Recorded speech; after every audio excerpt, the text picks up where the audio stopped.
Bonjour, j'espère que vous allez bien. Aujourd'hui, je vous retrouve pour une vidéo un petit peu particulière. Alors pourquoi particulière? Dans le sens où c'est une vidéo réalisée suite à des défis que des followers m'ont proposés et que j'ai décidé de relever.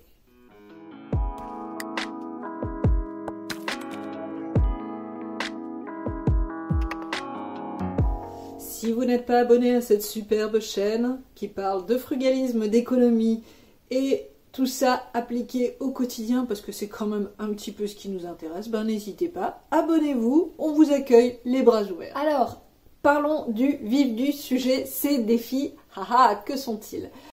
Défi numéro 1. Faire une semaine de courses pour 4 pour moins de 60 € à Lidl. Cela comprend tous les repas pour 2 adultes, 2 enfants sur 7 jours. Défi numéro 2. Acheter des produits considérés comme plus chers mais meilleurs sans dépenser toute sa fortune. Défi numéro 3. Il s'agit de faire des repas équilibrés sans se ruiner et qui sont rapides à réaliser. La semaine prochaine, vous verrez donc une semaine dans notre assiette réalisée avec les courses de cette semaine. Donc j'ai trouvé que ces défis étaient connexes, donc je me suis dit pourquoi pas les réaliser ensemble. Alors pour rappel, du coup, nous sommes ici une famille de 4, donc il y a mon mari, moi et les 2 enfants. Alors je rappelle également que pour manger équilibré sur une semaine, ça ne se voit pas à chaque repas, mais ça se voit sur l'ensemble de la semaine. Et que donc s'il y a des repas où il n'y a pas de viande, où il n'y a pas de féculents, eh bien ce n'est pas grave puisqu'il faut vraiment voir sur la globalité de la semaine et non pas sur un seul repas ou sur 2. Cette vidéo est bien sûr sponsorisée par moi-même.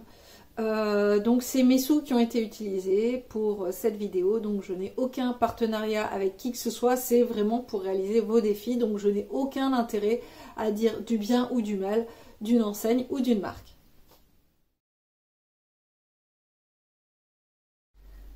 Alors je trouve que ce qui peut être sympa pour commencer cette vidéo, déjà, c'est de vous expliquer comment je fais mes courses. Parce que faire ses courses, c'est bien, mais il y a quand même des petites subtilités en allant faire ses courses qui peuvent vraiment changer la donne sur la note qu'on paye à la fin. Alors déjà, quand je vais faire mes courses, j'essaye vraiment d'établir une liste avant de partir. Donc de checker un petit peu s'il y a des promotions ou pas, et vraiment de faire le tour de mes placards pour ne rien oublier.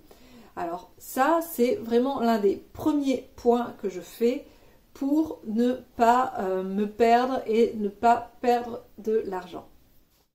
Le deuxième point que je fais qui est très important, c'est que j'essaye d'optimiser mon déplacement. C'est-à-dire que quand je vais partir, par exemple là pour cette vidéo, quand je suis partie pour faire mes courses, j'ai été déposer les colis que j'avais à déposer, je suis passée à la poste récupérer un autre colis et je suis également passée dans un autre magasin qui était juste à côté pour dépenser moins d'essence. Un autre point important à prendre en compte, c'est que lorsque je rentre dans un magasin, la première chose que je fais, c'est de me diriger directement vers ce dont j'ai besoin le plus, qui est en général les fruits et les légumes.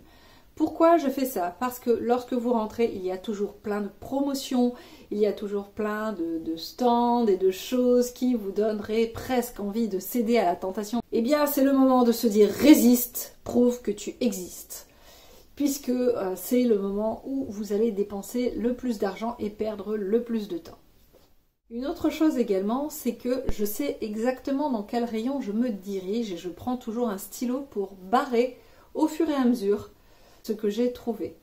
Alors ça aussi c'est une petite astuce qui fait gagner quand même pas mal de temps et surtout ça évite toutes les tentations parce que du coup je sais exactement ce que je veux et ce dont j'ai besoin. Et même si admettons je veux acheter une petite plaquette de chocolat ou ce genre de truc, j'y pense avant de rentrer dans le magasin, ça m'évite de passer beaucoup de temps dans un rayon et finalement acheter tout un tas de bricoles qui me seraient inutiles et qui ne sont pas spécialement bonnes et saines pour moi. Une autre petite astuce pour pouvoir faire vos courses quand vous n'avez vraiment aucune idée pour les repas, eh bien tout simplement, au lieu de vous dire que vous allez bloquer là maintenant 10 minutes face à une feuille blanche, eh bien tout simplement, ayez toujours soit sur votre téléphone, soit dans un petit calepin que vous embarquez un petit peu partout, un petit espace où vous pouvez noter vos idées de repas au moment où ça vous vient. Parce qu'on a toujours des moments dans la journée où on se dit « Ah tiens, je mangerais bien ça » ou « Ah, c'est vrai que ça fait longtemps qu'on ne l'a pas mangé ». Une autre astuce aussi qui est un petit peu connexe, c'est que vous pouvez partir d'un aliment et penser à ce que vous pouvez faire avec cet aliment. Ça va vous permettre également de faire des économies. Et quand malgré tout ça, je n'ai vraiment, mais alors vraiment pas d'idée, eh bien tout simplement ce que je fais, c'est que je regarde les fruits et légumes de saison et je m'en inspire pour pouvoir tout simplement réaliser des plats. Et donc je reprends l'astuce dont j'ai parlé juste avant. Pour chaque légume, eh bien je me dis tiens avec ça je peux faire ça, je peux faire ça, je peux faire ça. Et finalement ça me donne pas mal d'idées. Des patates. J'espère qu'il y aura des patates.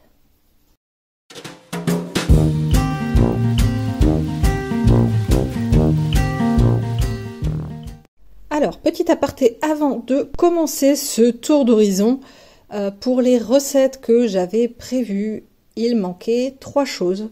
Et comme je passais juste devant un Leclerc, eh bien, je me suis arrêtée. Voilà. Donc, il me manquait les nouilles aux œufs pour faire des nouilles sautées. Il me manquait du riz. Et bien là, c'est pareil. Par contre, ce que j'ai trouvé dingue, c'est que c'était moins cher avec des sachets que sans sachet. Alors, bon, je n'ai pas compris. Voilà, pour le même poids, la même marque, tout pareil, 10 minutes de cuisson et tout. Il y avait 10 centimes de différence. J'ai trouvé ça un peu fou. Et la farine, alors c'est pareil. Dites-moi si chez vous c'est pareil, mais pénurie à Lidl. Et il n'y avait plus que celle-là dans le rayon. Et du coup, j'ai pris celle-là. Donc bon, elle est bio.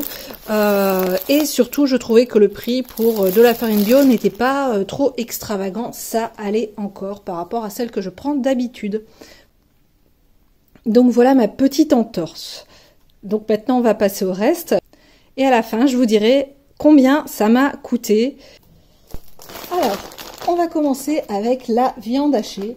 Alors voilà, j'ai pris du pur bœuf, 15% de matière grasse, 100% muscle. Ça, c'est le genre d'indications qui sont assez intéressantes. Et viande bovine française. Alors, je n'ai pas pris autre chose dans le sens où il n'y avait pas autre chose. Donc, j'ai pris ce que j'ai trouvé.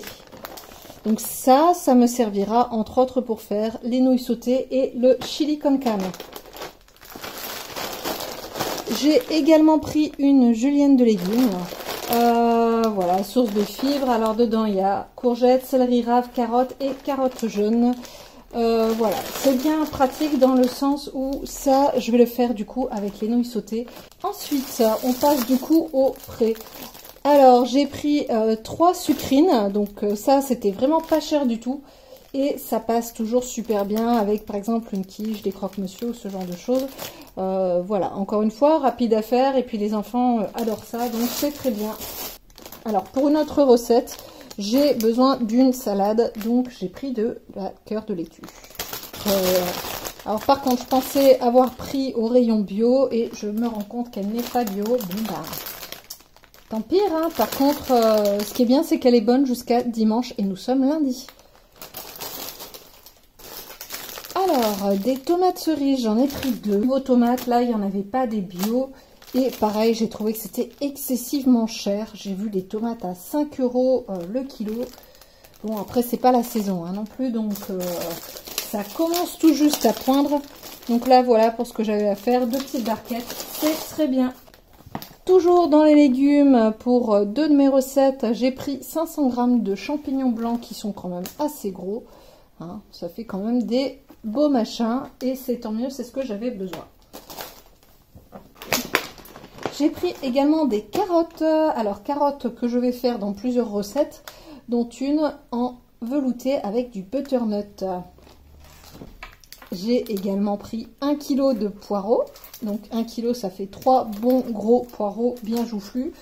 Et ça, je suis contente parce que des beaux poireaux comme ça, j'en trouve pas d'habitude à Auchan ou à Leclerc. En tout cas, pas ces derniers temps. Donc là, je suis contente de les avoir trouvés.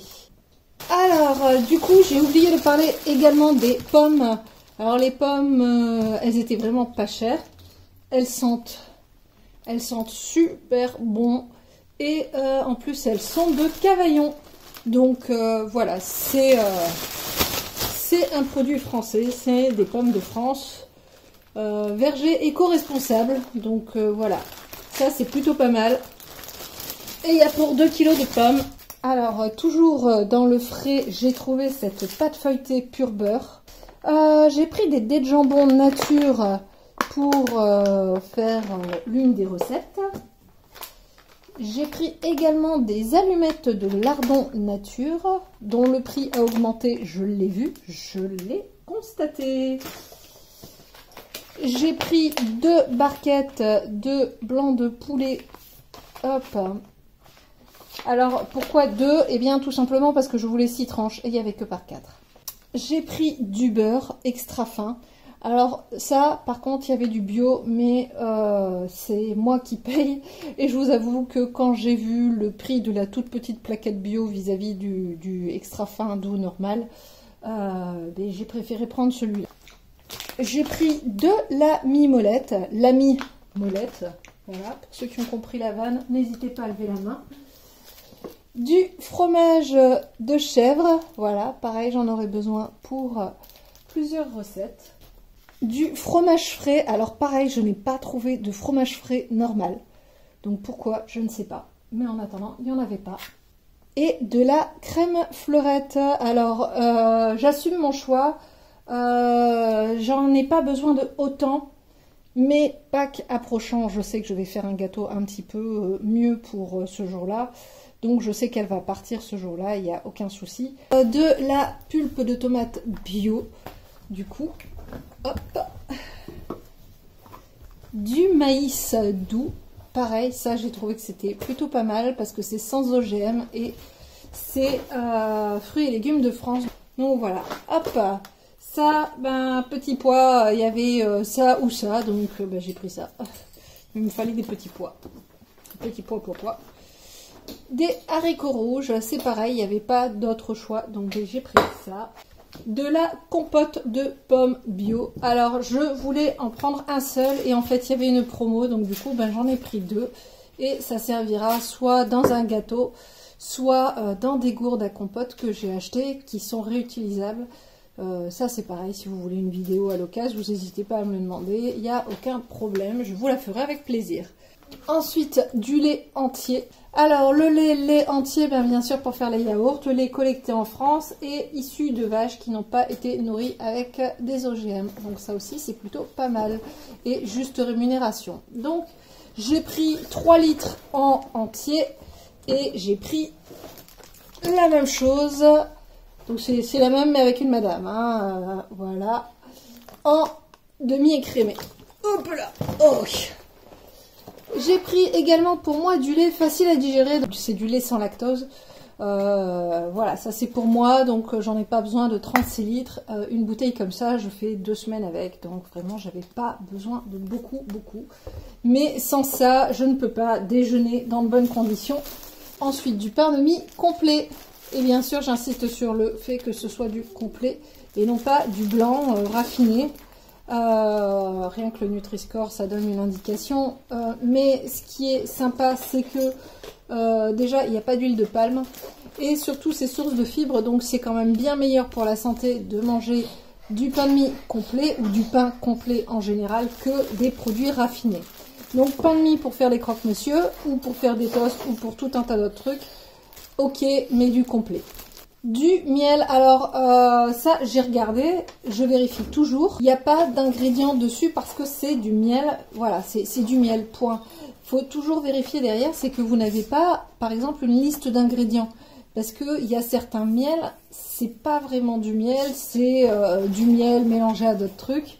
Et du coup, ça fait que c'est beaucoup moins cher. Là, j'ai regardé et je l'ai déjà pris, il est plutôt bon. Alors ensuite, les flocons d'avoine, donc ça, pareil, je vais vous montrer dans une de mes vidéos comment les transformer en un super petit déjeuner pour toute la famille, mais en général c'est plus nous les adultes qui le mangeons. Donc voilà, pareil, flocons d'avoine complet. Hop. Du chocolat noir dessert. Fairtrade. Il est très bien et voilà, pour ce que je vais en faire des petites pistoles de chocolat, enfin des petits morceaux. Voilà, c'est très bien pour ce que j'en ai à faire. De la cassonade pure canne.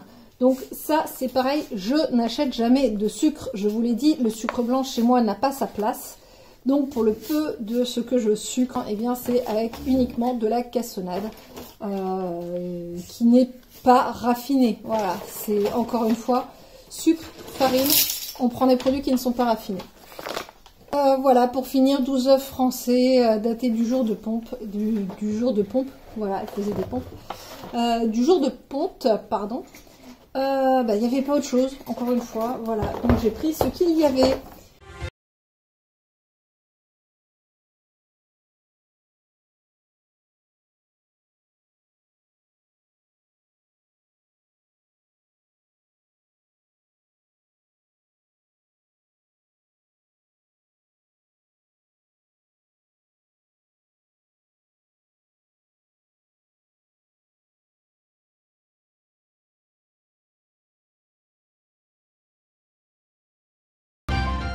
Ouais, en euros, mais en ancien franc, ça fait combien?